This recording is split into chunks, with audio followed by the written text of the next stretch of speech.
కాంగ్రెస్ నేతలు బీఆర్ఎస్ నేతలపై అక్రమంగా కేసులు పెట్టి వేధిస్తున్నారని మండిపడ్డారు గులాబీ నేతలు. బీఆర్ఎస్ ఆధ్వర్యంలో ఈ నెల 29న హైదరాబాద్ జిల్లాలో నిర్వహించే దీక్షా దివస్ సన్నాహక సభ ఏర్పాటు చేస్తున్నట్లు తెలిపారు. సభకు పెద్ద ఎత్తున తరలి రావాలని జిల్లాలోని గులాబీ శ్రేణులకు పిలుపునిచ్చారు బీఆర్ఎస్ నేతలు. జిల్లాల కలెక్టర్లు అధికారులపై సంచలన వ్యాఖ్యలు చేశారు బీఆర్ఎస్ వర్కింగ్ ప్రెసిడెంట్ మాజీ మంత్రి కేటీఆర్. సన్నాసిని సిరిసిల్ల కలెక్టర్ గా తీసుకొచ్చారన్నారు కేటీఆర్. కాంగ్రెస్ కార్యకర్తల్లా సిరిసిల్ల కలెక్టర్ పనిచేస్తున్నాడని ఆరోపించారు. సిరిసిల్లలో దీక్షా దివాస్ సన్నాహక సమావేశంలో మాట్లాడిన కేటీఆర్ అతి చేస్తున్న కలెక్టర్లు అధికారులకు వడ్డీతో సహా చెల్లిస్తామని వార్నింగ్ ఇచ్చారు. ఒక కాంగ్రెస్ కార్యకర్త వచ్చి కలెక్టర్ రూపంలో కూర్చున్నాడు. అక్కడ మీరు పార్టీ మారండి అని కలెక్టర్ చెప్తున్నాడు. ఒక అంత గొప్పోడున్నాడు ఇక్కడ కలెక్టర్. ఒక ఇటువంటి సన్నాసులను ఇలా తీసుకొచ్చి కక్షపూరితంగా రాజకీయం చేసే ప్రయత్నం చేస్తా ఉన్నారు. టీఆర్ఎస్ ఎంట్రుక కూడా ఎవడు పీకలేడు అనే మాట కూడా చేస్తా ఉన్నారు. ఎన్ని రోజులు కలెక్టర్లు, ఎన్ని రోజులు అధికారులు, ఎన్ని రోజులు పోలీసు వాళ్ళు, వీళ్ళ నాటకాలు మనం కూడా చూద్దాం. రాసి పెట్టుకోండి. నేను చెప్తున్నా, నేను అంత మంచోని నేను కాదు. నేను ఎవరెవరైతే కాంగ్రెస్ కార్యకర్తల్లాగా ఓవర్ యాక్షన్ చేస్తున్నారో వాళ్ళకి నేను చెప్తున్నా, దీనికి వడ్డీతో సహా ఇచ్చే బాధ్యత నాది. అదానీ వ్యవహారంలో సీఎం రేవంత్ ఇష్టమొచ్చినట్లు మాట్లాడుతున్నారని బీఆర్ఎస్ వర్కింగ్ ప్రెసిడెంట్ కేటీఆర్ విమర్శించారు. బీఆర్ఎస్ హయాంలో అదానీని ఎప్పుడూ ప్రోత్సహించలేదన్నారు. రేవంత్ రెడ్డి అదానికి రెడ్ కార్పెట్ వేసి వెల్కమ్ చెప్పారని ఆరోపించారు. అధిష్టానం మొట్టికాయలు వేయటంతోనే సీఎం రేవంత్ బీఆర్ఎస్ పై విమర్శలు చేస్తున్నారని చెప్పారు. 11 నెలల సీఎం రేవంత్ పాలన అదానీ కోసం, అల్లుడి కోసం, తమ్ముళ్ల కోసం అన్నట్లుగా సాగిందని విమర్శించారు కేటీఆర్. మాకు ఏం చేసినా బాజాప్తా చేసినాం తప్ప బేజాప్తా చేసే కర్మ మాకు లేదు. అదానీని మేము ఎన్నడూ ఎంకరేజ్ చేయలే. మేము రెడ్ సిగ్నల్ చూపెట్టినాం, నువ్వు రెడ్ కార్పెట్ వేస్తున్నావు. ఇది వాస్తవం.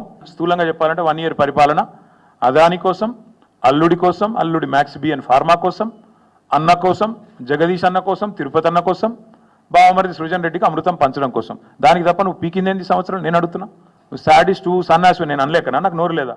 కాంగ్రెస్ నేతలు అక్రమ కేసులు పెట్టి బీఆర్ఎస్ నేతలను వేధిస్తున్నారన్నారు మాజీ మంత్రి ప్రశాంత్ రెడ్డి. నిజామాబాద్ జిల్లా బీఆర్ఎస్ ఆఫీసులో దీక్షా దివాస్ సన్నాహక సమావేశాల్లో పాల్గొన్నారు ప్రశాంత్ రెడ్డి. కాంగ్రెస్ ఏడాది పాలనలోనే ప్రజలు వ్యతిరేకత చూపిస్తున్నారన్నారు. కేసీఆర్ ను ఓడించి ప్రజలు తప్పు చేశారన్నారు బీఆర్ఎస్ ఎమ్మెల్సీ ఫరూక్ హుస్సేన్. రేవంత్ సర్కార్ 5 ఏళ్లు అధికారంలో ఉండటం అనుమానమేనన్నారు. కాంగ్రెస్ లోకి వెళ్లిన వాళ్లను మళ్లీ బీఆర్ఎస్ లోకి రానివ్వమన్నారు ఫరూక్ హుస్సేన్.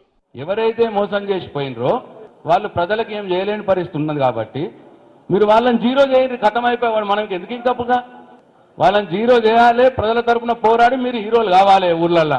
అదే కార్యక్రమం చేయండి అంతే. ఇక పోయినసారి మందిం బాగైనాం. మనం మందిం బాగా కూడా అంత ఆగమాగం అయింది. ఇప్పుడు ఎంత ఉన్నామో గంట చాలు మనకు.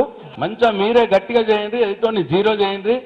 రేపు రాబోయే రోజుల్లో మొత్తం కూడా మీదే ఉంటది, మీదే నడుస్తుంది అని చెప్పి మేమందరం ఇక్కడ ఉన్న అందరం కలిపి మీకు మాట ఇస్తా ఉన్నాం. తెలంగాణ రాష్ట్ర సాధన కోసం ఎన్నో త్యాగాలు చేసిన కేసీఆర్ చరిత్ర ప్రజలందరికీ తెలియాలన్నారు బీఆర్ఎస్ నేత ఆర్ఎస్ ప్రవీణ్ కుమార్. తెలంగాణ ప్రజలు కాంగ్రెస్ పాలన నుండి ఎప్పుడు విముక్తి కలుగుతుందా అని ఎదురు చూస్తున్నారన్నారు. కాంగ్రెస్ పాలనలో రాష్ట్రం, బీజేపీ పాలనలో దేశం విఫలమైందని అన్నారు. కాంగ్రెస్ అనేది ఈరోజు పెరికి పందల పాలన చేస్తూ ఉన్నది.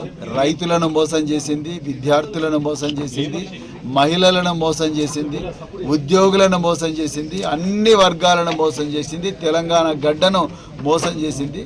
తెలంగాణ ప్రజలు ఎప్పుడెప్పుడు ఈ కాంగ్రెస్ పార్టీ నుంచి మాకు ఈ విముక్తి వస్తుందని చెప్పేసి 1000 కళ్ళతో ఎదురు చూస్తూ ఉన్నారు. తిరుమల శ్రీవారికి సేవ చేసే భాగ్యం బీఆర్ నాయుడికి దక్కడం అదృష్టమన్నారు BRS MLA Harish Rao. TTD అభివృద్ధి కోసం బీఆర్ నాయుడు మరింత కృషి చేస్తారనే నమ్మకం ఉందన్నారు. టీటీడీ చైర్మన్ గా బాధ్యతలు స్వీకరించిన బీఆర్ నాయుడు మర్యాద పూర్వకంగా హరీష్ తో భేటీ అయ్యారు. పుష్పగుచ్చం అందించి శాలువాతో సత్కరించారు. తెలంగాణ నుంచి భక్తులు భారీగా తిరుమల వస్తున్నందున ఎమ్మెల్యేలు, ఎమ్మెల్సీల సిఫారసు లేఖలను పరిగణలోకి తీసుకోవాలని కోరారు హరీష్. అలాగే సిద్దిపేటలో టీటీడీ నిర్మాణ పనులను త్వరగా ప్రారంభించాలని కోరారు. ఈ విషయాలపై బోర్డులో చర్చిస్తామని సానుకూలంగా స్పందించారు టీటీడీ చైర్మన్ బీఆర్ నాయుడు.